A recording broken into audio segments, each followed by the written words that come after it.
the first reason why I do it, it started out like around over a decade ago, and I was feeling like I was getting sick a lot of times. So I was having stomach problems, probably from digesting meat. So I just, after a while, I stopped doing it, and I felt much lighter and like freer. So there are sources to back up each one of these pieces here. Again, I'm not saying they're conclusive. You can go other ways too with this. But I'm just presenting this view. So there's Barbanel talks about, he's a Portuguese rabbi philosopher from the 15th century. So he talks about how plants are lighter, and they're like says they create very light type of blood and not like a fiery blood. And you can when you're eating just plants, you can overcome the yetzer easier. But he says when you're eating animals, you like take in, like you imbibe the animal character. So it can make you like kind of like animalistic a little bit. And so that's why he said that God said to Adam to not eat animals, because he wanted him to like just stay on that plateau.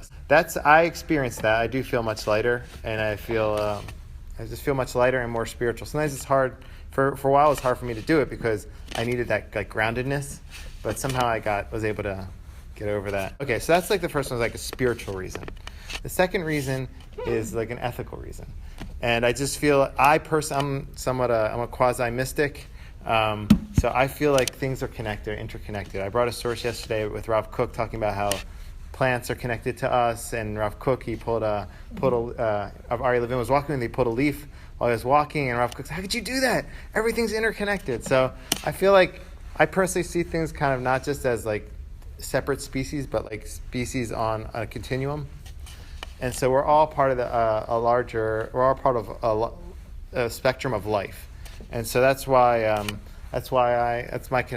view the animals. So that's why I stay away from that. And the last one is the one that like people like kind of raise their eyebrows at a little bit when I say this. But I actually feel this way. So Rav Kook is really interesting. Rabbi Kook is the first chief rabbi of Israel. He has a really interesting piece on why we don't mix wool and linen.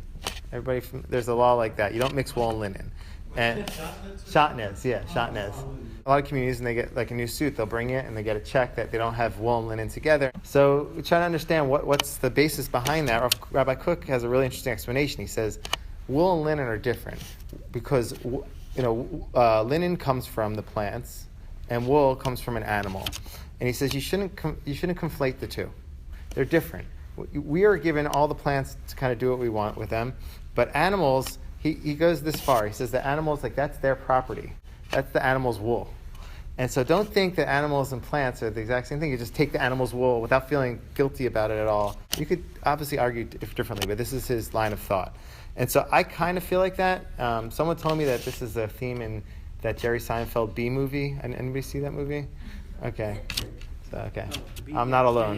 Yeah, where like the animals have their honey. Yeah. Like I don't know if I have rights to their stuff, so I just stay away from it. So those are like the three ones: spiritual, ethical, and rights-based.